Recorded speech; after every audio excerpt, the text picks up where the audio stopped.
Hello and welcome, fellow awesomeologists, to Awesomeology. I'm Sue. And I'm Ben, and in this episode, we're talking on the really timely subject of strategic planning. Specifically, what can you do to keep your strategic plan aligned with your purpose? And this is especially timely for us because we are working with one of our first strategic planning clients. Woohoo! Yay! Jazz hands. And really talking about, before we dive in, thinking about purpose and how we help them keep that constant in their strategic planning. Mhm. So before we get started, I think it would be appropriate. Actually, you know what? You know what, Ben? What, Sue? I think it would be appropriate, probably inappropriate, because nobody needs to know this, but I feel like it's been forever since we have recorded in the studio. It has been. And I love microphones Yeah. and just being here Yeah. in the studio. Yeah. We have nice microphones that go with us or are at home as needed. But it is nice to be in our usual setup for Right. sure. Because I know how darn good it sounds too Yeah. when it's right. done. Yeah. We do okay. But anyway, so now diversion accomplished. Moving back.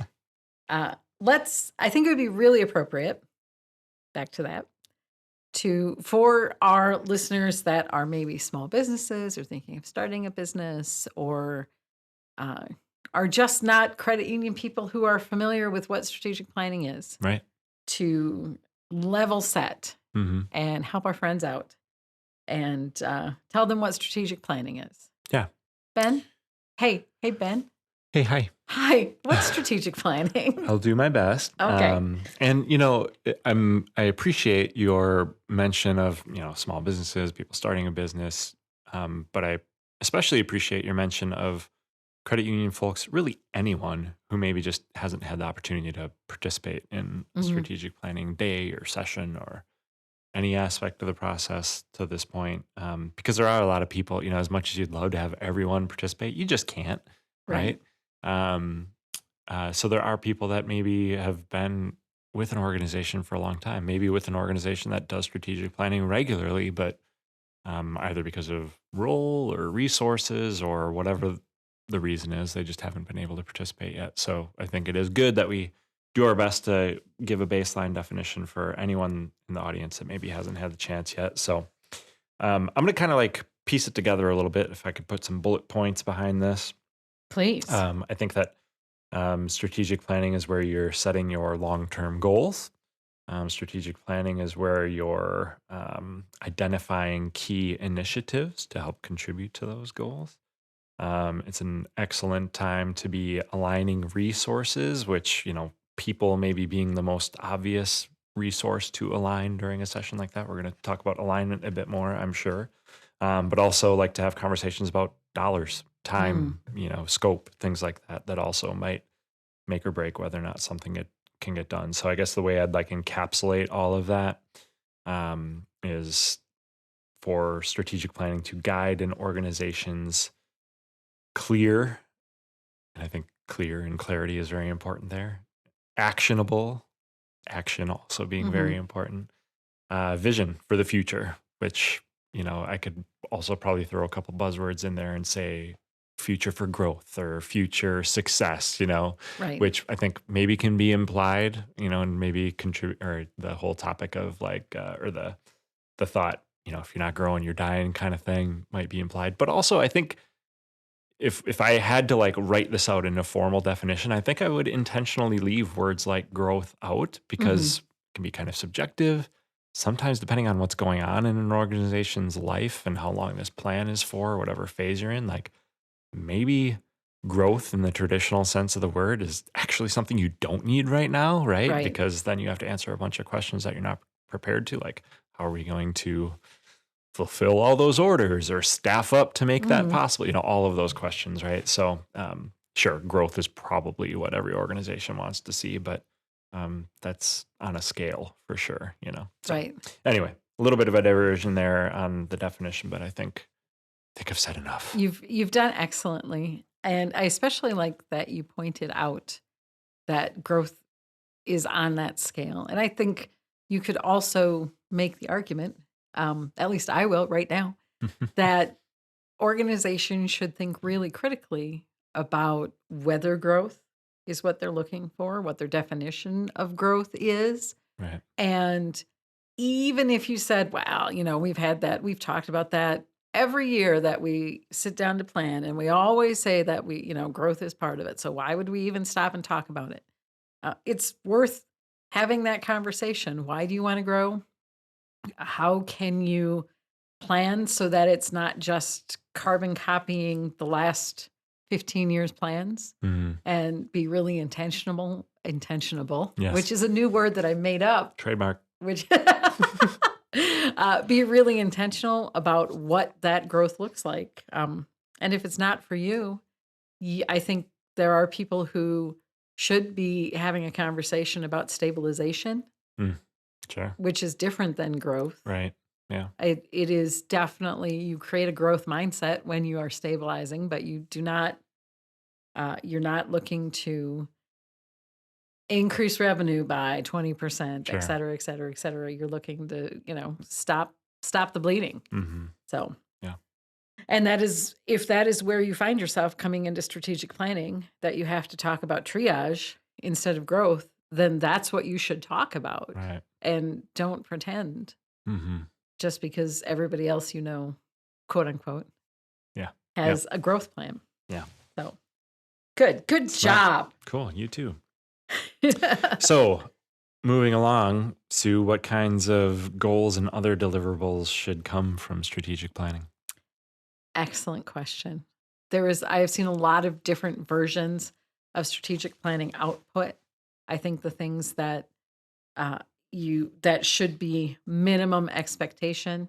You've already said goals. There should be specific goals, Mhm. and they should be goals that are related to your organization, which, yes, we are talking about a process that you do for an individual organization, but I think people would be surprised how often you are just copy pasting goals from someone else Sure.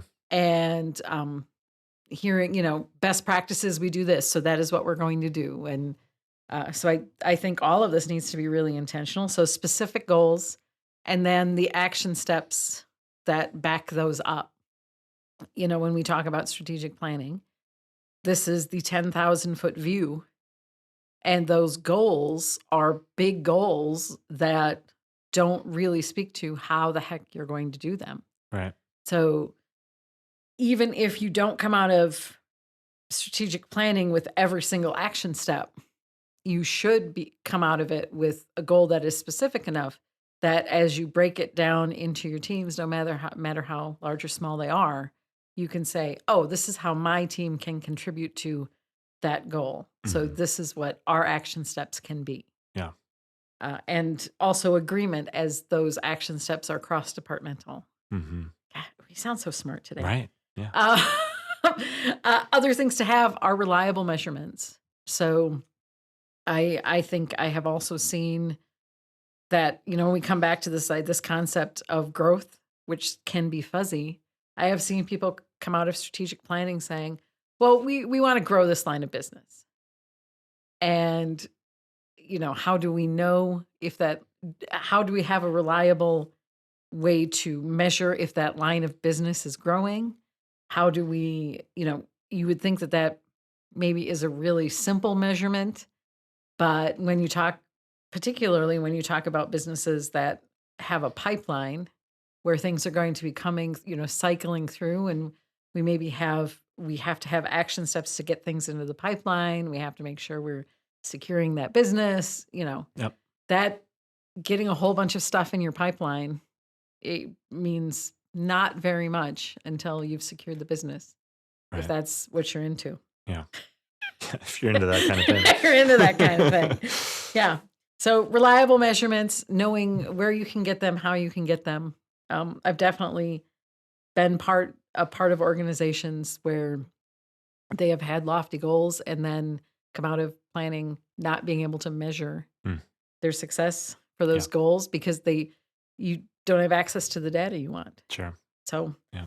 that's a pitfall. You should be able to report that stuff out, Yeah. however much, we're going to talk about a little bit about stakeholders, and when I define stakeholders in terms of strategic planning, that is, some of these people that aren't in strategic planning are stakeholders, Right. your customers are stakeholders, your board, your investors, all of these people are stakeholders in this planning session. So reporting has to be fit to the stakeholders that need to see that information. And that might mean that you have multiple different versions of that reporting. So you have something that's, you know, uh, easy to communicate to staff. You have something that's maybe more detailed for board, et cetera, et cetera, et cetera. Mm-hmm. So reporting and then plans for communication to stakeholders. And that includes being able to communicate why, the everything about the goals, the what, where, why, when about the goals. Why did we choose this goal? How are we going to achieve that goal? What are our thoughts on what happens once we've achieved that goal? Everything that needs to really get people connected to what the plan is in order to make it successful Mm-hmm. is communication that should be, you should be thinking about and planning and ready to share out Yeah. after strategic planning. Yeah. What thoughts do you have? Oh my goodness. I Well, gave you a whole list. yeah, you gave me a whole list, a beautiful list, and it's It's not bad. it's Right? interesting. Yeah. As I'm thinking about all of it, I can't help but think of a very recent experience during strategic planning where, you've got different personalities in the room. You've got people that care about the numbers, people that care about the service, people that care about, I don't know, what's for lunch, all kinds of stuff all over the place, right? And I think no matter what kind of organization you are, who's facilitating, who's helping you develop this plan, you're going to have so many factors like that can impact what you get out of the day, Mhm. what you should get out of the day, what you shouldn't get out of the day, all of those kind of things. And I think a lot of what you talked about are like they're exactly what need to happen, like non-negotiable even, I Mhm. would say. That said, I think that there are other things that you should expect or want to get out of a really good and healthy strategic planning, which I think some of them are like just this word alignment. I'm just going to use that as a big umbrella term. I think that you have so much opportunity to like hear from people, hear from stakeholders, hear from the people in the room during these, sessions, whether it's half a day or 3 days a week, whatever. Um, like how could you not take advantage of the opportunity to hear all of that, to reflect on it, to regurgitate it, and bring yourselves closer to being on the same page? Gross. Yeah, I know. Well, sometimes it's just what's necessary. Another thing that I think should happen, and I think this might be up to your facilitator to help support or encourage or drive, I suppose maybe also like your company's culture. And I'm going to totally steal this from, and I don't have his name right now, but the gentleman who facilitated from On the Mark Strategies, um, he called it 10% talk. So, and basically the analogy is, when you come to these kind of things, and I suppose in like everyday work life too, everybody's pretty comfortable like giving 90% of their opinion, or saying 90% of what they want to say. But that extra 10% is where it's like, oh man, what are they going to think of this? Or am I going to get in trouble if I say this? Or shouldn't I say this? Like, is it private? Was that a private conversation? Whatever. Mhm. Whatever the barrier is to sharing like that last little bit more. This is an awesome time to share that 10%, to share the extra stuff. You know what I mean? Mhm. And really to be honest, that's what I'm trying to, to be honest, to be transparent, like check your title, your ego, all that crap at the door. Because if we can't be honest, if we can't say the whole truth, if we can't get as close to 100% as possible, then like the organization suffers Mhm. and your job probably suffers because something's not going to get changed. Something's not going to get planned. Something's not going to happen that you want to happen or should happen because you didn't speak up. You didn't say anything. Right. And that's on you as much as it is on maybe the facilitator to help pull that stuff out and or the organization to have a culture where that stuff's like welcomed, not only like allowed, but like welcome. No, we need that extra stuff, Mhm. I have two more things. You want me to Okay. pause? What? I have two more things. You want me to pause? Um, uh, Any immediate reflection? uh, y- hmm, I don't know if I want you to pause, but because there's something on my mind.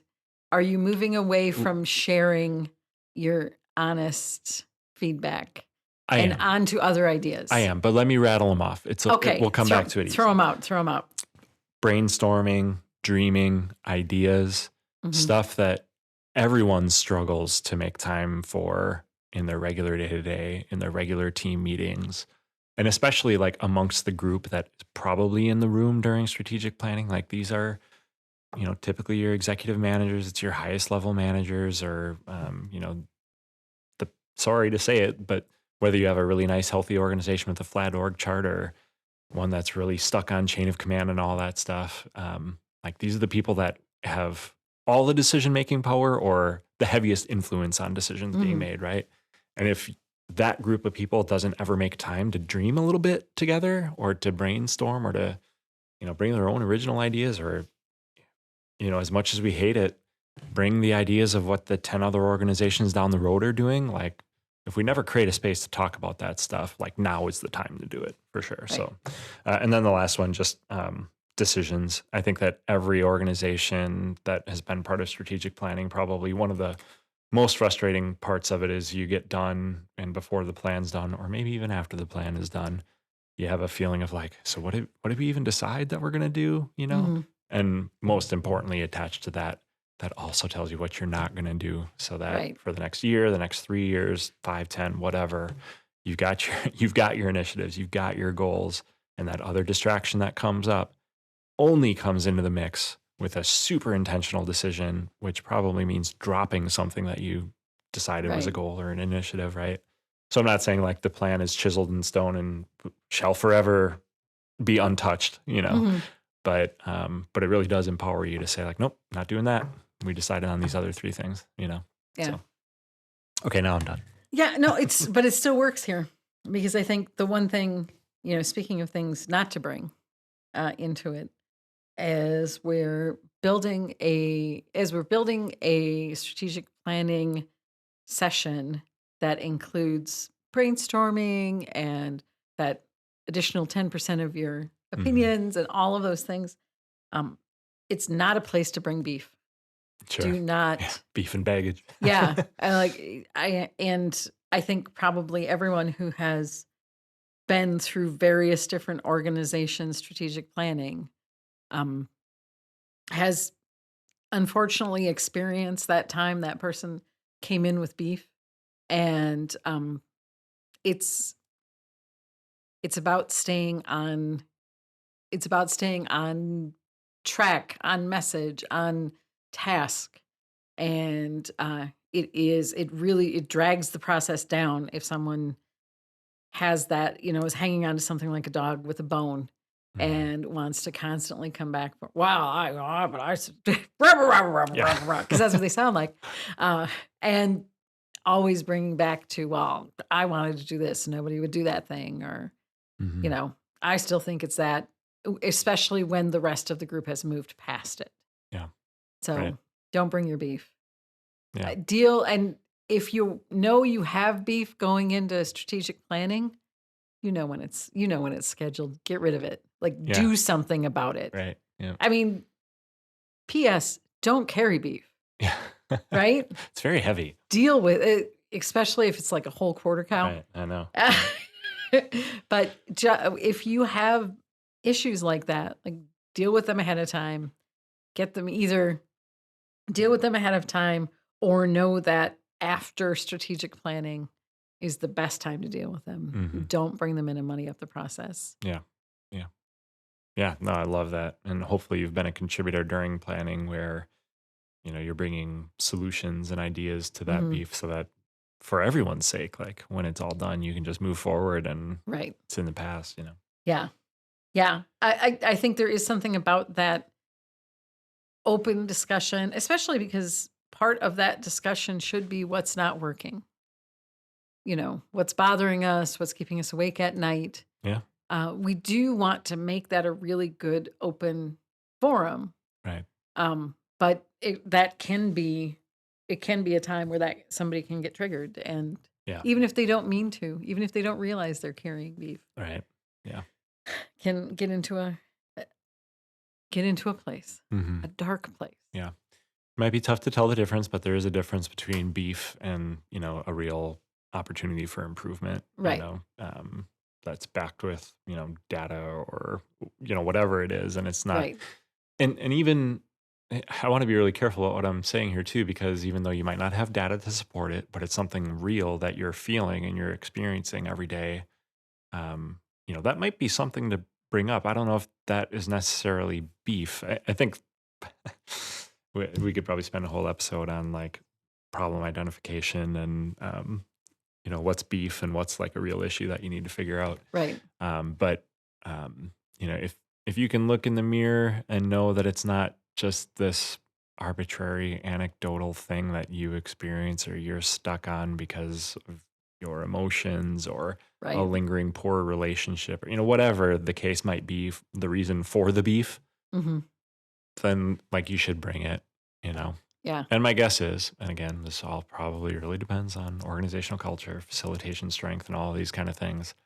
If you thought you were bringing a real problem to fix, but what you really brought was beef, you're going to learn real quick in that session that you probably brought some beef and you need to Right. like Right. Yeah. shut it. But Yeah. anyway, Well, and we can put a bow on that by reminding ourselves and everyone listening that definition of what is a real problem. A real problem yeah, is something that affects the success of the whole team. right. So if you just can't, like, if somebody ate your yogurt 6 years ago, um, that does not affect the success of the whole team. Your example makes me hungry and hurts my feelings because that's happened and I'm so sad about it still. You know So what? that's beef I'm carrying. I need to Actually, let it go. straight up, I use that example because somebody did eat my yogurt, and I Shame on was them. really looking forward to it Yeah. because it was like a special flavor that was on sale. Mm, But the worst. it's fine. I'll be okay. All right. I'll be fine. Okay. So I think that we have set the table, even though it's a lot, we have a lot of big thoughts Yeah. around strategic planning. I think we've set the table and tried to paint a picture of a process that seems pretty logic based. We want to talk about data. We want to talk about having things organized. So, how do we marry that logic based planning with purpose Yeah. is the question. Yeah. Well, I think part of it, some of the things that I just mentioned about like alignment, brainstorming, dreaming, some of that kind of stuff. I think that that's part of it. Purpose can feel like the squishy thing that goes Mhm. alongside the logical, measurable thing. You know what I mean? So some of those kind of activities and maybe like strategies during planning to make sure that we're getting to the heart of the matter, the why sort of Mhm. thing, I think is really important.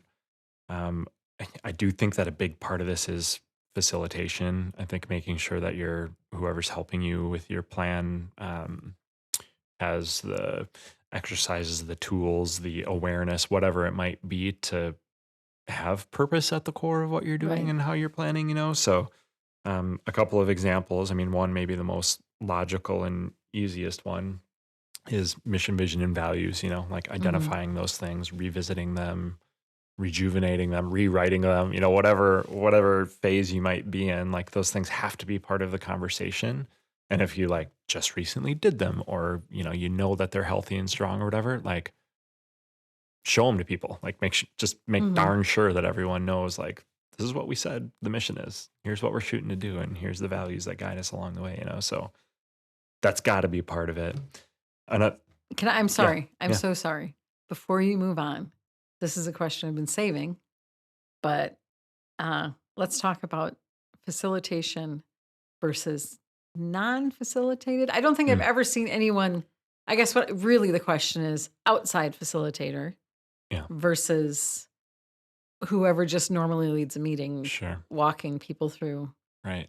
a, series of exercises. What would you recommend? What's your official endorsement I here, would then? for sure. I mean, and this, obviously sounds a little biased knowing that we're willing to help people with this stuff and, have one coming in a couple of weeks, or a week now.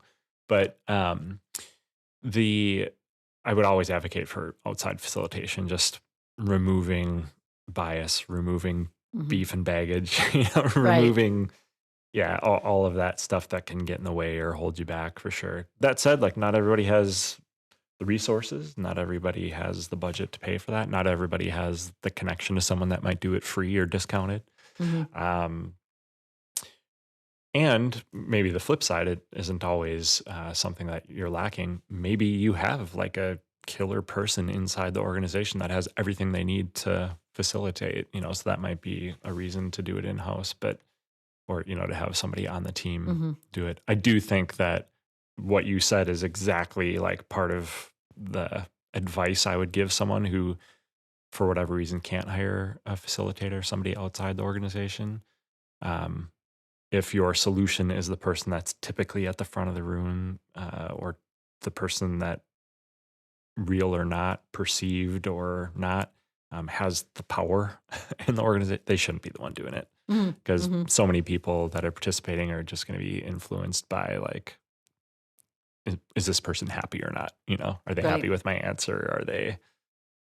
That's a good point. So Yeah. And even I would say, if I had to give advice to someone who had to have an internal person do it, mhm, it would be challenge that person to really set themselves aside yeah, and really come in as if you are completely unbiased. yeah, Because I do think part of the power of having an outside facilitator is that you bring someone in that does not have previous biases, does not have previous ideas, doesn't yeah, have beef, right, and positive there's positive and negative things like information that you have as a member of the group that right, can lead yeah, that strategic planning in a way that maybe you end up anyway, but uh, really keeping your own opinions out of it if you're the facilitator creates an organic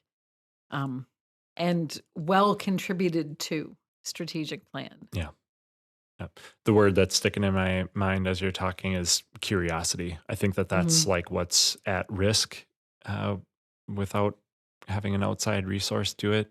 You lose the genuine curiosity along the way to, every facilitator from the outside is going to come in with their planned activities. They've done this before or been through it enough that they, have some things in mind that they want to do or get done. And they, if they're, I don't know, a good facilitator, not just going through the motions, like they're going to bring a genuine curiosity along the way too. Hmm. So even though this activity that they had planned was intended to go one way and it went another, or this idea came up as part of the conversation, like they're going to ask like, oh, I hadn't heard that. I've never heard that before. Or, Hmm. this is something I haven't typically seen. Like, let's dive into that a little bit more. And I think with someone on the inside, you don't have that moment. Hmm. Um, Generally, I do think it's very possible for the right person inside the organization to, that can set themselves aside and, set biases aside and things like that, um, to still be curious enough where you get what you need Hmm. out of that. But anyway, Yeah. yeah. Okay. The other thing, back to how you keep your purpose in mind, and actually, I'll use a good example that's related to the topic we were just talking about. Um, we had a board member facilitate our strategic planning 2, 3 years ago now, who, was very new to the board, and we kind of got like a two birds, one stone sort of thing with having him do it. In that it was his opportunity to ask the curious questions because he Hmm. wanted to know, he needed to know as a board member about who we are, what we've been up to, what we're trying to do, and all of that.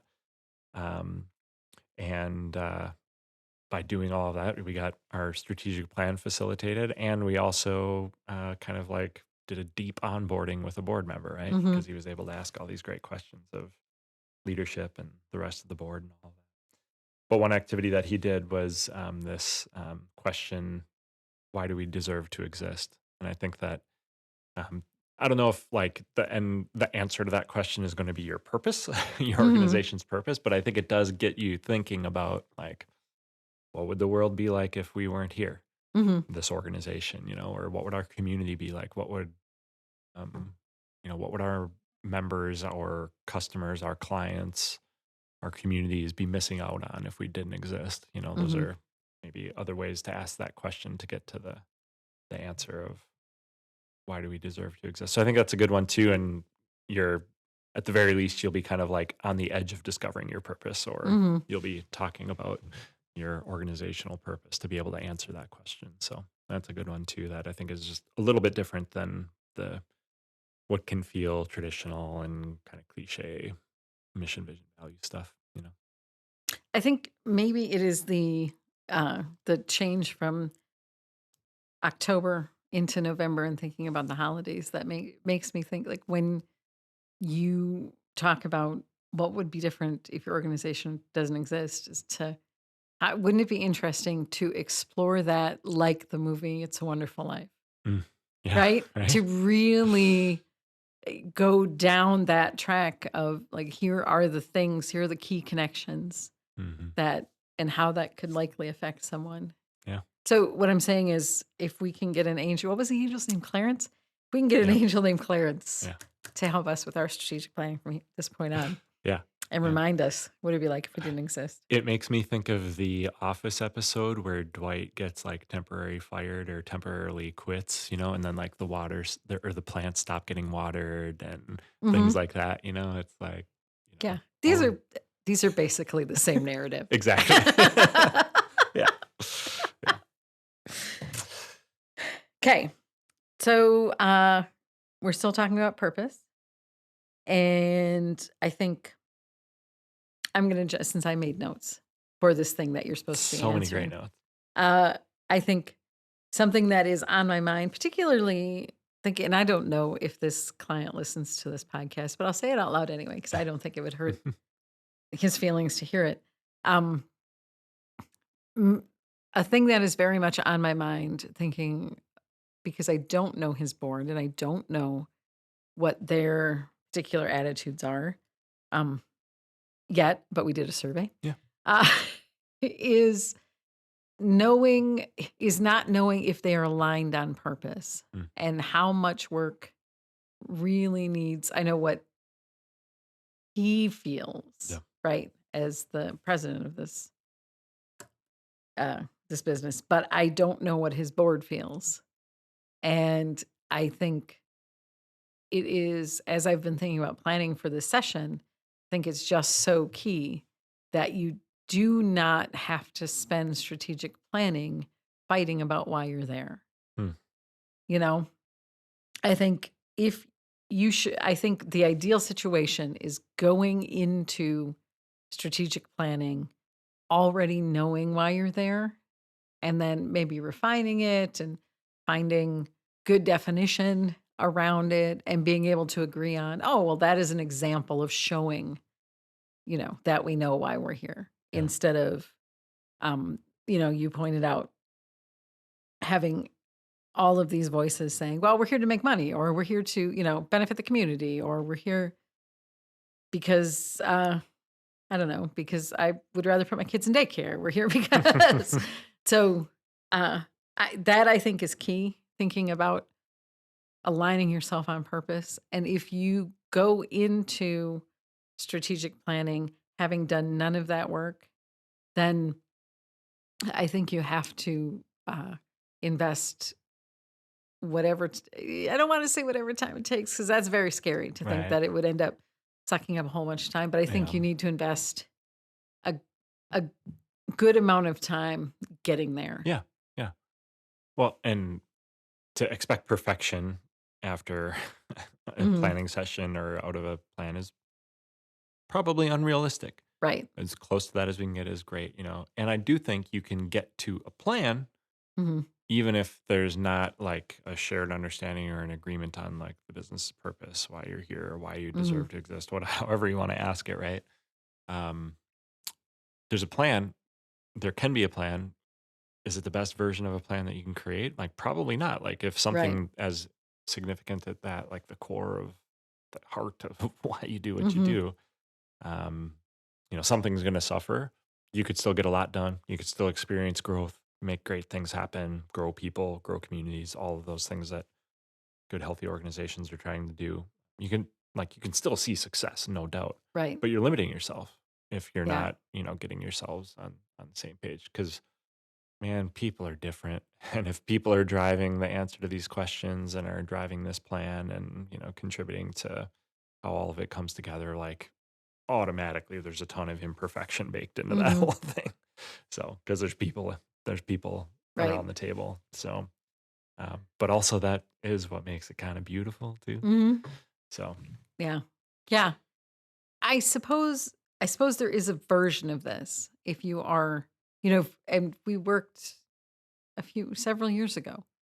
We worked with a client where we did just a small amount of strategic planning with hmm them. yep, And they were badly misaligned. yeah, And we got them, I think my recollection is about the only thing we accomplished yeah, in however many weeks we worked back and forth with them was getting them aligned yeah, yeah, on the purpose. And what is so interesting about that um, is that it happened to be a nonprofit, which the fact that they were not aligned on their purpose is a mystery to me, yeah, yeah, right? yeah.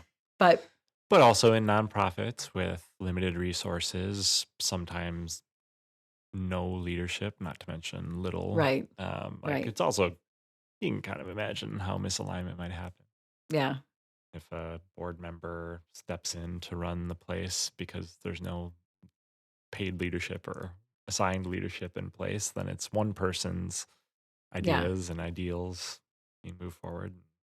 If right, there's one other human involved, that means there's misalignment. So I don't mean to discount what you're saying. I mean, I generally, yes, I 100% agree with you. Like a nonprofit especially should, gosh, if they can't understand one thing together, they should at least understand their why they're purpose, there. right? Yeah, yeah, But yeah, yeah. I don't think I have any regrets about doing no, I think doing that. that's a great example of the kind of the squishier side of deliverables. Like Hmm. yeah, we didn't get to specific goals, we didn't get to an action plan for them or anything, but we created that 10% space. We Hmm. created the opportunity for them to get on the same page, and that is huge progress for a company that doesn't have either of those things. Right, So yeah, right. Um, yeah, I had another thought and I lost it. What you say things I and then just I'll, keep talking too I'll much. come up with Yeah, yeah. it. Could you say some words and Well, then one maybe it'll thing come back to me? I'm going to steal a note of yours Please. that where you mentioned using uh, your purpose as a touchstone to make decisions. Hmm. So back to again, maybe one of the I don't know if it's necessarily a squishy thing about like something that you should get out of strategic planning, but I think there's just so little value given to um, deciding not to do something because we're Hmm. always worried about what we're doing, when we're doing it, all of that, and there, it's freeing to know that you can say no to stuff. Yeah. You know what I mean? And the only way that you can say no to stuff is by knowing what you're gonna say yes to, or what Hmm. you've already said yes to. And I mean, gosh, and this is coming from someone who has a really, really difficult time saying no and is constantly like, yes, yes, yes, let's do more, let's do more. So, I mean, I'm saying all of this knowing full well that I'm not the best at it. And I'm sure that the fact that I'm not the best at it affects our whole organization. People are stretched and things like that. Yeah. Um, But but it's peop also like we don't ever say no. I think so many of us spend so much of our time though in that reactive state of mind. And that is the power of strategic planning to get you out of the reactive state of mind and get you in a proactive state of mind. hmm And if you don't adhere to what you've agreed to in strategic planning and you get back, you step out. And I think that's a pitfall. I think that is a thing that happens and you're just human. Um, and some of what anyone does has to be reactive, Yeah. but you certainly it's a pitfall to walk out of there and start reacting in ways that are not aligned with strategic planning, Hmm. and reacting in ways that are not aligned, certainly with purpose, you Yeah. know? Yeah. And yes, you're not great at saying no. I am not great at saying no. Sometimes just for fun, I won't say no and I'll make you do it. And then you're like, but I'm not good at it either. And then nobody says no. And we do it anyway. But um yeah, just really you mentioned the word clarity at the top Yeah. of the conversation. And I think that that is the power of yes and no, Yeah. is gaining that clarity. Mhm. Yeah. Um yeah, and my other note here is build your purpose into your goals. Mm. So understand it well enough that you can deliberately say, because this is what our purpose is, this is our goal for this year. Right. Yeah. Um and listen, you don't have to repeat it every single darn time that you talk about the goal, Yeah. but I think there would be some power in creating goals that are really that specifically written out, Hmm. so that you can realign with them every time you look at the goal and figure out what your next steps are. Right. Yeah. Yeah. I'm just going to throw out, this has no place anywhere in any of this conversation. But every time I think of strategic planning, well, this relates back to purpose, this relates back to stakeholders and communication. And I as we talk about purpose, one of the purposes of strategic planning should be planning for good communication Mm. out of that, and helping people understand why you got to where you got to and what you're going to do about it. And I have this, speaking of beef, uh, I have experienced in organizations where people go through, the management goes through strategic planning, come out with a communication plan, and then someone in that team goes absolutely rogue with passing that information on to uh, to stakeholders, so to the rest of the team. And specifically, the thing that I've seen happen is they misrepresent the purpose in order to push an agenda. Mm. So basically, the subtext is, I want us to get this done. So I'm going to tell you it is related to purpose. It is related to strategic plan. This is why we have to do this. Um, and as long as I'm talking about pitfalls, and as long as I won't shut up, that's just the thing on my mind to be watching for. So genuinely come to agreement on things, genuinely understand what that communication to stakeholders should be, and then don't and have your group be impeccable with each other, right? Mm. So if you see someone doing that, and what happened in that situation was, I don't know why nobody ever said anything, but probably for the myriad of reasons we don't in those situations. Well, I don't want to start a fight. Well, I don't, if that's her interpretation of it, maybe I'm wrong. Yeah, all of those things. But you owe it to yourself when you put yourself in a group of people, no matter how large or small that group of people is planning, to hold each other accountable to everything you agree on, whether that is your purpose, whether that is your goals, all of those things. Yeah. Okay. I don't know why I'm yelling at You you did it. about it, but honestly, that's something I've never let go. You do your best work when you're yelling at me, so it's all good. I like to believe that, So, shall we talk about some final advice here? I think so. I think we've Try and said put a many bow on words. all of it. Yeah. Well, I think that just one of the most important things that we just mentioned. I mean, just talking about purpose and stuff, or maybe two words that were repeated. You said you appreciated one of them, so I'm just going to lean into it. Clarity Hmm. and alignment. I think that those two things, if you get those two things out of your planning process, I don't know how much more you can ask for, Right. and also, I guess as much as I say all of that, a little bit of grace for yourself, for your facilitator, for your organization, that like we're still humans involved in all Mhm. this stuff, and it's can we expect everything to be 100% crystal clear, that perfect diamond? No, but gosh darn it, we got to try. Right. And understanding that humans are involved and that things are going to be less than perfect isn't a reason to slack Right. or to not expect clarity and all Yeah. these things. So I think that there's a very human and respectful way to get to clarity and alignment while knowing that things aren't going to be perfect. But Yeah. um, gosh, if we ever get feedback on a session that we facilitate or a plan that we help develop that mentions like things are clear, I know what I'm supposed to be working on, or I feel like finally our leadership is aligned and our oars are moving in the same, rowing the boat in the same direction, like I don't know if I could take a better compliment, Right. you know. So Yeah. Yeah.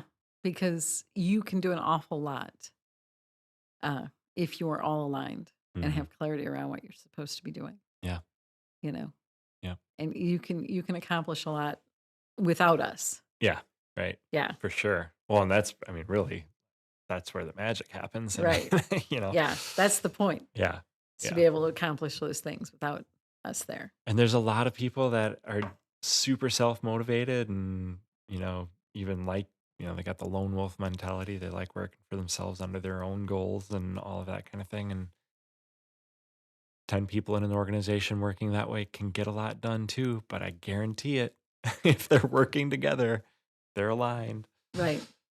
you'll do so much Yeah. Yeah. And I think that the thing I would add to that is transparency and communication. more. It really, truly, uh, you will not see the benefit of a great strategic planning session if you do not then communicate to the rest of your team what you did, why you did it, what you're going to do about it, and how they're involved with it. Yeah. Hmm. And I think there is not any more powerful way to get buy in than to be transparent Hmm. with people and really genuinely talk about anything that it takes to lay the groundwork for why you came to a decision or Yeah. or how it will benefit people. Yeah. So we've got transparency, alignment, clarity, and communication. TAC is the acronym. That sounds a little tacky. We can't use that. Literally tacky. So, but there's something we should do with that. Anyway, Did you write it down? nope. Okay, good. I'm glad. I'm going to write it down now. Transparency, alignment. It's all mixed up now in my head. Clarity and communication. Clarity, communication.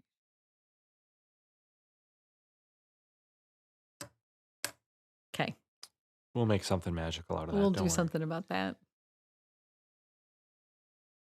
Okay, so we are coming to that magical time of this episode where we talk about what's next. What's Yeah. next? Um, we talk so much about strategic planning because it is so much on our minds Right. that it is tempting to have forgotten that we were actually talking about purpose Yeah. and related to this book that we were working on, quote Yeah. unquote, working on. Yeah. Well, So, what's next, yeah. Ben? Well, the root of the topic is organizational purpose is something that we knew we needed to explore a little bit more and how to get to it. And strategic planning is one of those great moments and great things that organizations do to help get you there. So, if you hadn't made that connection yet, that's why we're talking about strategic planning today. But what's next is, we've committed to this once a month check in on this process, both for us to check in with each other and talk about things that we need to dive into to help us write, and to share the journey with people. And we've got one more of those left, which How is we're, that I possible? know, well, 2024, man, it flew. Yeah. But we've got 2 months of it left, so don't worry. It's all good. Um, so we'll use that last episode to kind of recap and lay maybe a little bit more clear path for what's next, because spoiler alert, the book won't be written by our next episode. But we'll use that last episode to wrap things up for at least for this year and talk about what's next. And that is something that we already know is next. Is this isn't the end of our journey talking about the book, because we do need to finish it up. And these moments have been really helpful for us to dive deeper and, like I said, share the journey with our listeners. So we'll do those episodes next year, kind of ad hoc as needed, as we Mhm. need to dive into a topic or we feel like we're at a shareable milestone, because something that we've envisioned has been kind of a library or catalog of these episodes related to purpose and the book writing project and all that stuff, so that readers of the book or people interested in purpose as a general topic or book writing have got one place to go to get Mhm. all those episodes. So we'll make sure that we keep the conversation going until we are done, at least done for now. Right. So Yeah. more to come. More to come. And we are very excited that you have been with us on this journey. It's a little bittersweet knowing that we are down to the penultimate Yeah. episode for this year on that. But you can always learn more about us. You can learn about the book project. You can learn all kinds of things if you check out our website and journey on over to our blog, exclamationqso.com/blog. We'll see you there. Thanks, friends, for tuning in. Be awesome. See you next time. The Awesomology Podcast is a production of Exclamation Services. Thanks to Nick Mulliver for sound production and Kylie Ganther for our cover artwork. Executive producers are me, Ben Bauer, and my friend Suzanne Campbell.